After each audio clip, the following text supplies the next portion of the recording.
Uncle Mark, Yeah. you okay over there? I don't know. Oh, I don't know. well, Uncle Dan wants to talk about something that we're not sure what it is. Yeah, and I'm a little uncomfortable about it. I can sense it Oh, already. come on. So I think Uncle Dan has a how-to all on deck here. Yeah. Oh boy. Let's talk about sex, baby. Let's stop this song before we have to pay any rights. Yeah, You guys. because Lisa Left Eye Lobe will come in here and bust your ass. Is that who sings that song? Well, it was Salt and Pepper. And No, was it Salt and Who was it? yeah, I think. I think it but was Salt and I don't Pepper. think that's Lisa Loeb. Lisa Left Eye Lobe. Isn't that? She was the one that had the condom. In case anyone out there is wondering, we are three white people. We are three But white she idiots. was the one that had the condom. There's a left eye. I just don't think it was Lisa Loeb. That's another singer. All right, sue me. Okay. Anywho. Is it Lisa left earlobe? Okay, stop it. On track. We're gonna get through this segment if it kills us. All right, what are we how-toing here, Uncle Dan? Here's the thing. As you guys know, and as I've spoken a little bit on our show about my relationship with the Rocky Horror Picture Show. Yes. Indeed. And now, I may have mentioned on the show, I am currently playing Frankenfurter as an actor. I'm in a production of the Rocky Horror Show. And may I say, Yeah. it is a triumph. You're not playing Frankenfurter. You are Frankenfurter. You own that. Thank you plump when we cook you. You are amazing. No, yeah, honestly, stole the show.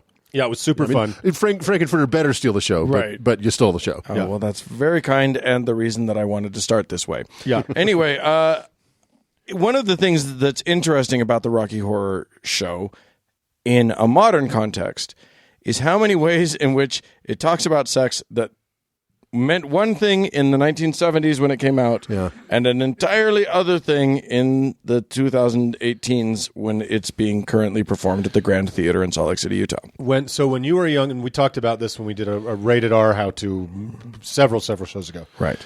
And you brought it up as one of the iconic rated Rs that you kind of had to pass through in your life. Yeah. And Scared the bejesus out of me.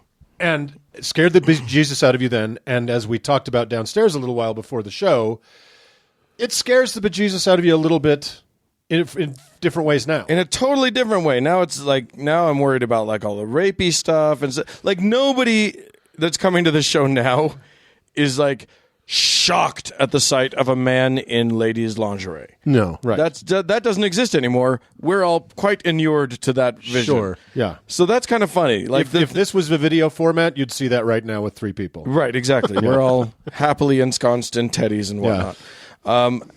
But so anyway, but young Dan was shocked and couldn't get past. There's this whole thing of there's this whole plot point, if this thing has any plot points, which is debatable. Very I'm sure. debatable, yeah. There's this plot point of this character, Dr. Frankenfurter, who's like this crazed sort of sex maniac. Yeah.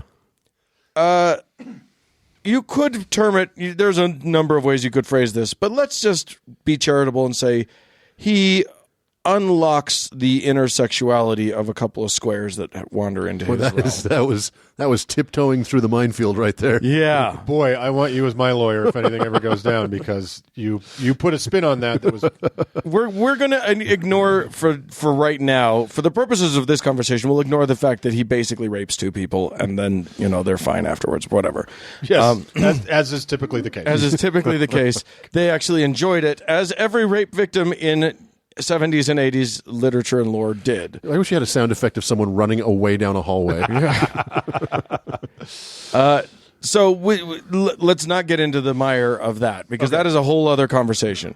What I want to talk about is the fact that I recently had a conversation with a young person who's fresh out of religion, and she is currently, she's in her early 20s and still a virgin, and has all of this Mormon nonsense swirling in her head about her own sexuality. Right.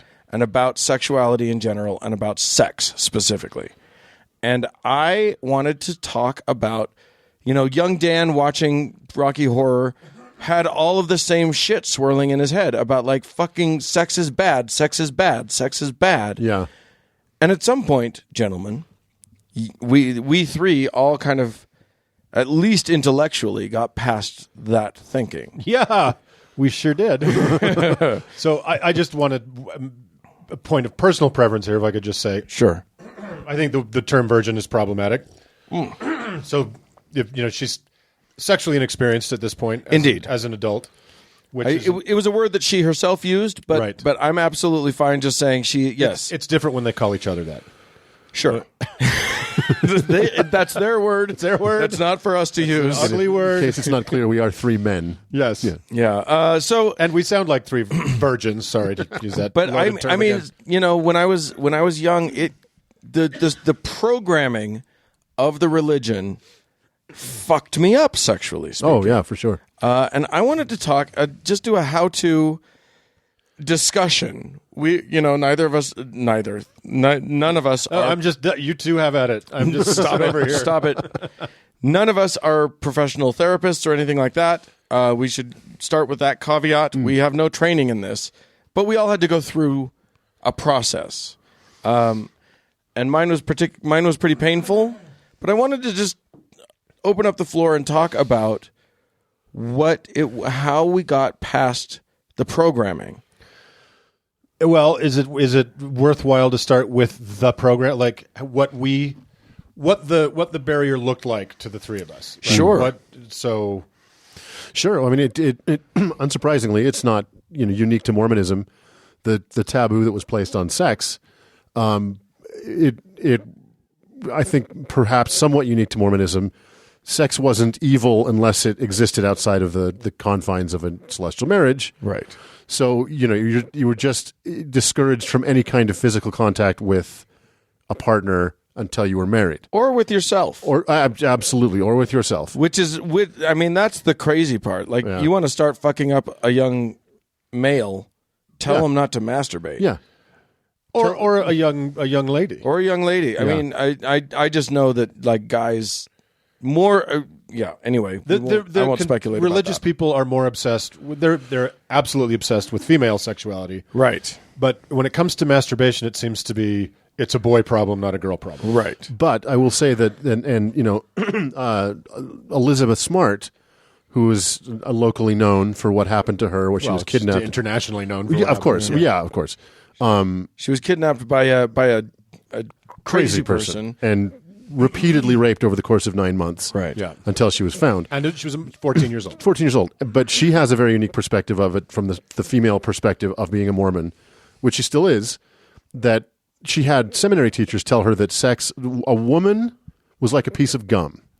Right. And that who wants a chewed up piece of gum? Right. Men didn't, that I was never taught that. Correct. I was never We were given never that. taught that we were damaged goods. Never. Just that we'd sinned very badly. But Right. we could recover from that. Right. And the very badly part is, like, many Mormons talk about it being second only to murder. Yeah. Like, it's in the hierarchy of sin, there's murder, and then there's the act of physical love, and then there's, thievery or whatever. And we don't have to talk about it in great detail, but certainly in Mormonism and many other things, there is recently there has been this movement to stop adult clergy people from asking sexually explicit questions of minors alone in rooms, Right. Which is basically masturbation shaming. Yes. So I will. Or masturbation fuel, depending on which person you're talking about. Right. On one side it's one, and on the other side it's another. Exactly. Well, this has been fun. So, I don't know. You're done talking about your barrier, Doug? Oh, God, no. No, go ahead. yeah, No, well- just kidding. No, please. I mean, mine's obviously complicated in a different way because I knew I was gay. That began to occur to me terrifyingly at a pretty young age. Right. Around 11, I was pretty sure something was off. So sexuality freaked me out in a way that maybe is a little different color. Absolutely. Because I think so. if I just stayed the fuck away from it forever, Right. then I could never be found out. Which was the mandate that you were given. Right, but yes, it is the mandate you're given. as a, nobody knew I was a young gay person. I don't know what the fuck was wrong with my parents. I'm very artistic, dramatic young man. But but so was I. And true dat. Look how I turned out. True dat. They beat it out of you. I'm disappointingly straight. Such a goddamn disappointment. So anyway, there was for teenagers in our we all raised Mormon. There was an acceptable level of courtship, companionship, an acceptable level of interest in the opposite sex. Yes. Whereas from my perspective, there was no acceptable level of interest. Correct. And if I had demonstrated it, my generation, I would have been shipped to electrocution. Yes. I would have been tortured into a damaged, ruined, more ruined person. Than You could have. So we could go on dates. That was allowed. It was expected. Exactly. Dances. Encouraged and everything. Yeah, dances and stomps, and remember stomps? Stomps. Which are just dances. Dances. I mean, it's fairly tightly regulated and chaperoned, but that was totally acceptable and encouraged. Yeah. So what you had to wrestle with and hide from, because you could have been hurt physically. You could have been beat up or killed. And it would not have been out of the realm of possibility for our parents to have killed me. Yeah. And so... Or your community at that time. I mean, it was... Pardon me. So my barrier was pretty high. And the idea was, like, literally, if I just don't express any sort of sexuality, I'll just get through this somehow and I'll figure it out at some point. And it was your path to safety. yeah, I just had to stay alive. I had to stay under the radar completely. Right. So... No, even worse, though. You had to go to dance. You went to dances. Oh, I went to dances. You had to. You couldn't not. I went to every girl's choice dance. Oh, I'm sorry, all you guys. All you very nice girls out there who asked me out on... And it didn't quite work out. Why but doesn't we had a he nice ever time. call me back? So I will reveal something about myself. I didn't masturbate until I was 21. Wow. Ever. Yeah, that's crazy. Ever. Because... Unnatural. Oh, yeah. It was horrible. Yeah. Like, I'm lucky to be alive. Right. But the point was, as soon as I cracked open the door to understanding what it was that turned me on, there's never be any going back. Right. I had friends in my business that went to a hypnotist one night, just one of those shows. Sure. And one of them decided one of my friends decided he was Phil Collins and he was up on the stage drumming. Sure. And they wanted me to go with him next time. I was terrified to go. Right, because you might reveal something. He'd unlock the door, right? Because you'd be Elton John. And so because I'd be Elton John. Liberace. Because I'd be Cher. So Cher's awesome. So that made then beginning to engage with a sexual life when I decided I could allow myself to do it. You're going through, we may have talked about this before, but a lot of queer people are going through the shit at 25, 26, 27, 40. Right. That heterosexual kids, even if they were stuck in a religious community, were going through at 11, 12, 13, 14. Yes, exactly. And so it's kind of nightmarish. So, and without going into too much gory detail, there's other complications to gay sex that you have to figure out. And like, which one's the woman? Which one's the bitch? And I'm not going to say anything more about that. Doug's the bitch. I generate a lot of power from the bottom is what I do.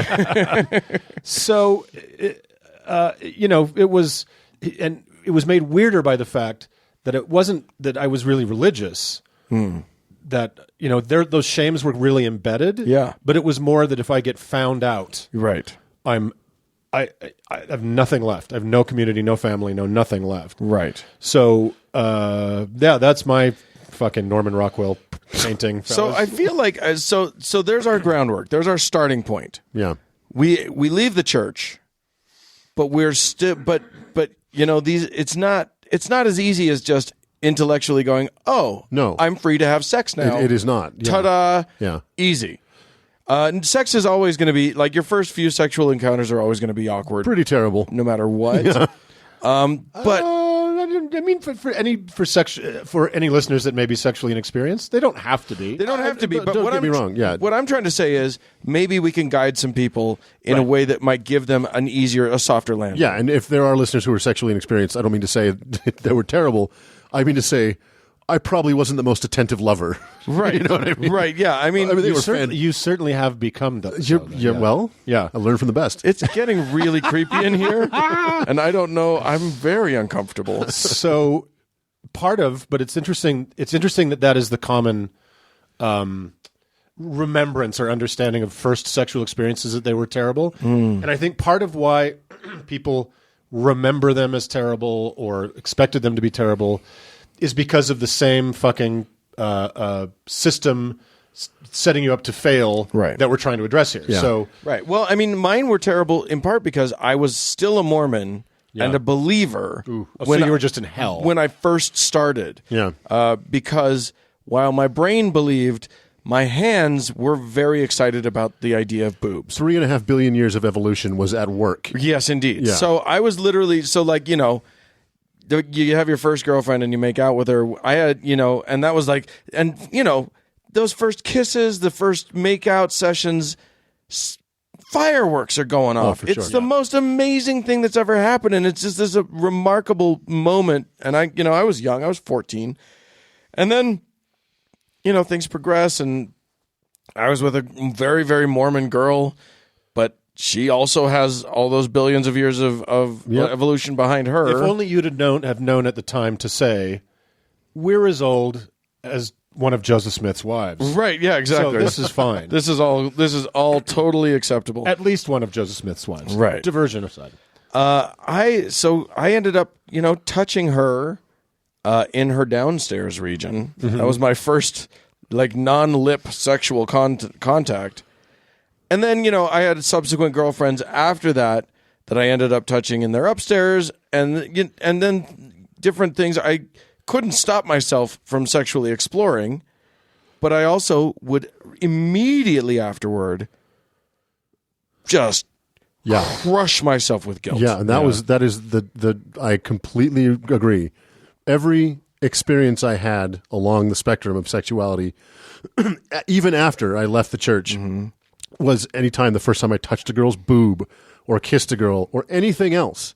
There was that, and then long after I left the church, there was that suffocating guilt the moment after that was just terrifying and crushing and soul-destroying guilt. And not fun for your partner. Let me tell you. Right. I mean, I remember specifically one girlfriend, this was more college age. I had pretty much, no, I hadn't left the church. I guess this was right as I was leaving the church. I think I was about 19. And we did some stuff, never full penile penetration, but that doesn't matter. It was still sex. We were still doing a lot of stuff. And the day after, I remember just sitting on the sofa. She's next to me, and I'm just like, we can never do this again. We can never do this again. She's not Mormon. She's fine. And she's sitting there she's having to put up with this awful wreck This of a basket person. case of a kid, yeah. Who would want to deal with that? That's the worst. Well, and a lot of what comes out of that, like Doug was talking about, feeling all that shame and guilt, is it creates a really ugly interpersonal dynamic between two people. Like, oh my God, there's this flame of passion, and then whoop, now there's all this resentment and weird. I can't talk to you, I can't see you, and abandonment. And what we did was evil, so maybe you're evil. Sometimes that happens. Right. And maybe I'm going to blame you for this. Right. And then I'll be okay. Yeah. So some people can get aggressive and mean. Yes, exactly right. After this sort of thing. In dealing with the shame and the guilt and the shitty programming. Right. Those are not if you consensually go into a sexual engagement with a person, it's not their problem that you've got weird fucking programming about it afterwards, right? And if you find yourself being mean, that is you being a shit. Right. And you have to own that. Right. Yeah. So it's there's a need to be cognizant about knowing that's possibly coming. Right. Right. And there's people, I see it on Twitter sometimes, weird sexual shaming behavior where it's well, that's why you feel so terrible after you masturbate. Is the devil or Jesus or whatever, and it's you people will have a rush of endorphins during sexual activity, whether alone or in a group, and then after that, the endorphin level will go down. Yeah, and that is not Jesus making you ashamed of yourself. That is brain chemistry, right? having And- done what your body is supposed to do, and that is contribute to propagating the species. Right. or contribute to a very pleasurable experience. But evolutionarily, Yeah. well, I mean that's- that's not what your body's doing. So I mean, I'm saying right. So, but that's you what know, the chemistry is about, right. right? And then you come down from that. That is not Jesus or the Holy Ghost, kicking you in the balls. Right. That is just a chemical reaction in your body that you should not feel any shame or fear about. Well, Right. and then, on the other side of that, I harbor a fair amount of resentment for the lack of education or useful information I was given. Yeah. Yeah. And I'd say the same thing about alcohol, because I was raised to believe alcohol and sex were twin Evils. evils. And then you grew up and found out that was true. No, but like with alcohol, sex, you actually start to have sexual experiences. And even though there's that shame that's associated with it that you have to kind of deprogram yourself of, you realize it's great. It's awesome. It's wonderful. And I am very lucky that because I was irresponsible and I was dumb about it, I was reckless because I didn't have that experience. No one sat me down and told me about the birds and the bees. Well, and if you're going to be evil, if that's where your brain's at, yeah. then you don't have the motivation to be responsible because you're in evil space. So I think there's this thing. It's the same thing when kids from repressive households start to drink. They just binge. That's what I did. They just go crazy. Yeah. Because they haven't been taught, because it's so far out of the realm of okay for so long that you just go nuts. Whereas kids who grew up in households where drinking was normalized and where it was fine. They don't. It's not something that they rebel with. Right. Right. Same with sexuality. Yeah. Right. And here's the poison generationally, I think, of all this shaming, right? All these guilt matrix and shaming people is, Doug and I we're 2 of 4 boys. One of the other boys an older one in our family, he and his girlfriend got pregnant when they were 16. It was an enormously problematic time in 2 families' lives, and these 2 young kids' lives, and then a 3rd kid's life, and then a 4th kid's then a life. 4th kid's life. But even after all that, even after the family completely fell apart and Years-long custody battle. total disaster, our parents never told any of us. Yeah. Never. There was never a single discussion about sex. So yeah, Sexuality. the one Ever. brother we're talking about is the oldest. I'm the youngest. And there was a pretty big split between Yeah. myself and that brother. And in the wake of all of that, they never pulled me aside as a very young man and said, all right, here's the deal. This is what sex is. This is, Right. Yeah. They wouldn't talk about it. Right. So I have to believe there's a better way than what I went through, because my way of sort of processing all of this was just years and years. I mean, my first wife, I got together with her when I was about 20 and stayed with her for about a decade. And that was my sexual experience for my 20s. Yeah. And I processed a lot of it with this same person. But it was still there. That same cloud that had been implanted in my brain hung over most of that marriage as I was processing. And it was probably unfair of me. She had her own, I mean, she was raised LDS too. So I think she just had an easier time processing it than I did. But I feel like maybe we can discuss some possible ways that a person fresh out of a religion might awaken their sexuality, which is a beautiful, which can be a beautiful and happy part of their lives, without pathologizing themselves. Right. And I think that's what, and we may want to get some professional help in this discussion later at another time. Yeah. But as I was talking to this young person the other day, I just thought to myself, and we discussed a few things, a few ideas that I was brainstorming with her. She was remarkably, delightfully open, and it was just a nice, gentle Is discussion. that a person in their 20s? In her early 20s. Okay. And I just think that nobody was ever able to. I realized that I was talking to her in a way that no one had ever spoken to me. Just super openly and Just that this is, first of all, your sexuality is a beautiful part of yourself, whatever your sexuality is. and you can honor that, and you can love that. And then she's started the conversation by saying she's never dated, and she's immersed in hookup culture right now. Yeah, that young is true. people are looking for a quick fuck, and she's afraid of that, rightfully so. I get it. So Yeah, it's pretty intimidating. Like that's a very intimidating, and that's the culture I landed in. right, As a youngish gay man, right. it seemed to me it was all just fuck culture, all hookup culture, and Right. I was very intimidated by that. People who don't know each other finding each other, and now on Tinder, and just like never even learning each other's names and just fucking or whatever. It's called Grindr.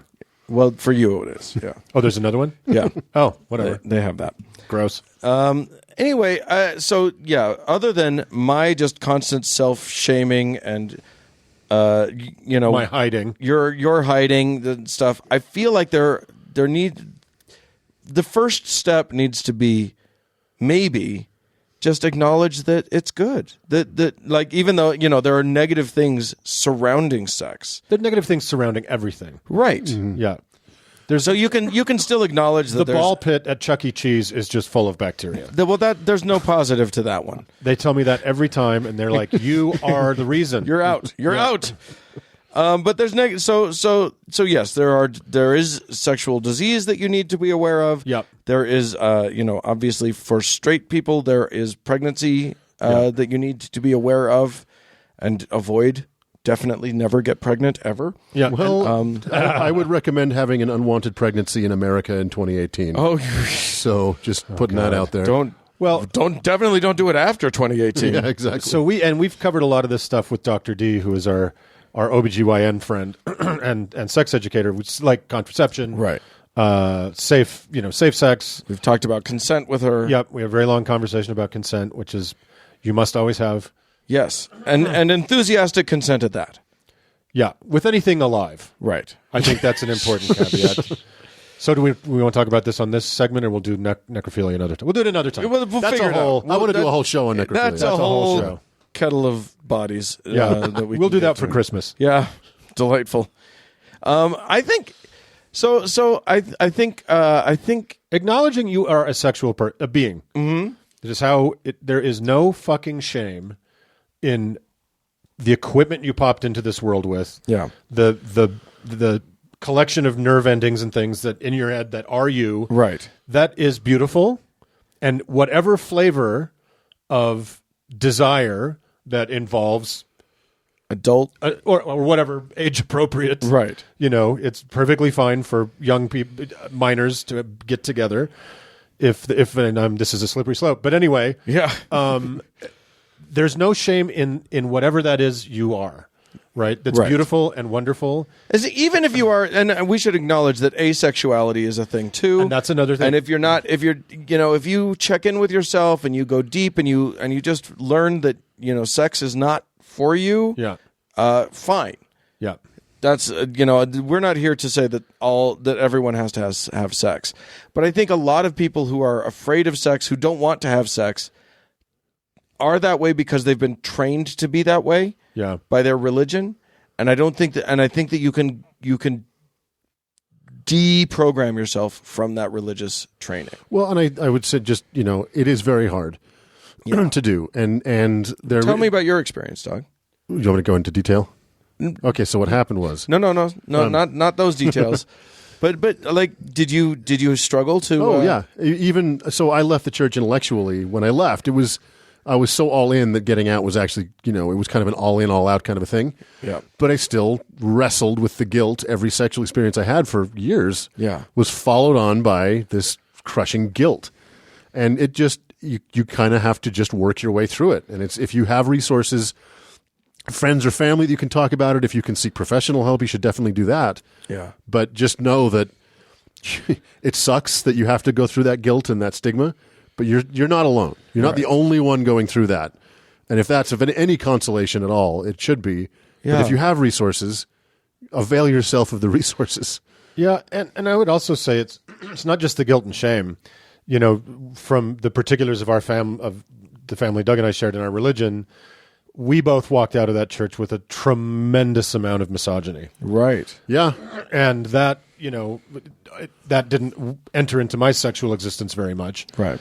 But it certainly must have played a huge part in yours. Yeah, I mean, but you spend your entire youth being told that women's purpose is to have babies. Frankly, I would imagine that misogyny that we were raised with actually affects women more than it affects men. Absolutely. 100%. So, I mean, to the young women who are listening to this, or even older women who are listening to this, there's some of the steps along the way will probably be to like really examine the messaging that you were given, Right.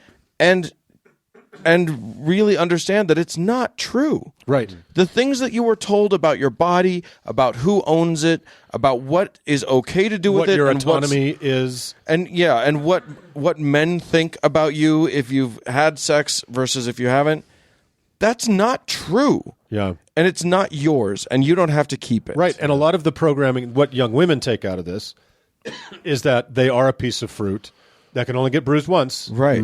Right. And they. Once a bite is taken, it's That's gone it. forever. It's that chewed up piece of gum. And when I heard Elizabeth Smart say that she thought about that every time she was raped over 9 months, I almost went insane. Yeah, she thought that she would never be able to get a husband now. Right, and she had opportunities to run away, and she didn't take it because of that fucking training. Yeah. Well, who will have me now? Right, and I think especially for all of us, it was empowering when we began to shed all that garbage. Right. But I would think for women, it is incredibly empowering. Yeah. When And when you talk about shedding it, I think I want to make it clear that this is an active process. Right. I did it passively. Right. I just tried to let it shed itself, and I don't think that's the right move. you got to peel it off. You got to look at it directly in the face, and you got to say, "I don't want you. Right. You're not me. You were forced on me." Yeah. And let it go and get rid of it, because there's something beautiful about you that you can own. And totally, and especially with, again, going back to women in these conservative religious cultures, the power dynamic was set up on purpose. The Right. patriarchy is there for a fucking reason. Right. It's to keep you unequal. And I can't imagine the amount of work it takes and deprogramming it takes and experience it takes. But when you can get to that place where you realize you are a fucking co-equal in this relationship, and you make the same decisions, you have the same desires, I think that must be incredibly liberating. Yeah, absolutely. But very hard to get to, I would think. Yeah, it is hard to get to. I do think that I think that you can. There are steps that can be taken. Probably, maybe part of it is about masturbating and consciously saying to yourself, "This is good. This is okay. I want to know my body." Yeah, and I got the messaging that your body is a temple, not a playground. That is the fucking opposite of the truth. Right. Your body is your fucking playground. It's the only one you get, and you have full autonomy over it. Yeah. You can do to it whatever the fuck you want. Yeah, just be careful. Be careful. You can hurt yourself. Yes. And that's the other thing, is that if this is done with intention, if this deprogramming, if this active seeking of a healthy, happy sexuality is done with that intention, then you might not make the mistakes that we made, which, go out and fuck someone just because you think you're supposed to, or because you think you should. That's the pressures, peer pressure in your culture. You can seek out a partner who's going to be gentle and caring with you as you go, as you explore together. And it can be a mutual exploration instead of, oh fuck, I've got to please this other person. You don't have to please your partner. Yeah. You just have to, you have to be, your best bet is to be honest and open with a partner, and let an exploration happen. Let some, make it joyful. And the other thing and this is complicated because I certainly never had anything like this in my life. I don't know if you guys did, but if you can have some kind of mentor, if there is someone who is experienced and has been around, that block a few times, that you feel comfortable having a conversation with, and safe, and I'm not talking about having sex with them necessarily. I'm talking about just but if you can have sex with them, maybe, or talk you through it. Yeah. Some sex can be complicated. Right. And so, I've never done this. How do you do this? Yeah. Find someone to ask the questions, because there's so much shame about this. Yeah. And frankly, that's ridiculous. Yeah. Don't be ashamed. Don't ever let yourself, you're going to feel feelings, and that's just going to happen. But don't let the fear of awkwardness make you go into a situation that you're not prepared for, Right. and just sort of bumble. We all bumble our way through plenty of sexual experiences, but you can actually ask questions, and you can stop, and you can try things gently and Yeah. and with intention, and that's And have you fun. don't have to get drunk and just hope for the best, which I think was like when we fly planes. right. Exactly. But there's also this idea of the people that planted the shit in your head are not entitled to be in that room with you. Correct. So don't bring them into the room with you. Yeah. Right? When you go, Or if you find them there, ask them to leave. tell them to leave. Yeah. Tell them to get the fuck out. They don't carry the poison they put in your head with you. If you can help it into that room, try to get out of the habit. Boy, it's just crazy the damage that these people can do. You're being messed up in the head sexually by mostly men Yeah. who have very terrible views on sex and probably have not had a sexual experience in 20 or 30 years. Or It's just really it's just well, nuts. and women too. I mean, like most mothers perpetuate this Oh just as much as Oh, yeah. We had- But yeah, these rules are invented by idiot men who want to control yeah, women and men, yeah, Yeah. and it's not you. None of that is to do with reality. So reality's here, and it includes really lovely sex if you want it to. Yeah. But you have to go and find it. Yeah. And you'll work through it. Yeah. Right. And if you have to start doing the work at some point, if you want to have a sexual existence, and so do it with as much knowledge and courage and as little garbage in your head as you can. So, Uncle Dan, Yeah. are you going to change that particular part of the play now with Frankenfurter? Is it going to get a little bit more It's consensual? It's very tender. It's a very joyful, open, honest. No. If you're going to have non-consensual sex with a transsexual space monster, you could do worse. You could do worse. Yeah. Yeah, at least he'll sing to you. What do the Mormons call rape now? It's non-consensual transgression. Oh my God. Yeah. Jesus. Talk about some programming, kids. So- Jesus God. Don't believe him. Yep. Don't believe us either. Go out and find your joy, and we'll move on from there. Let's move on.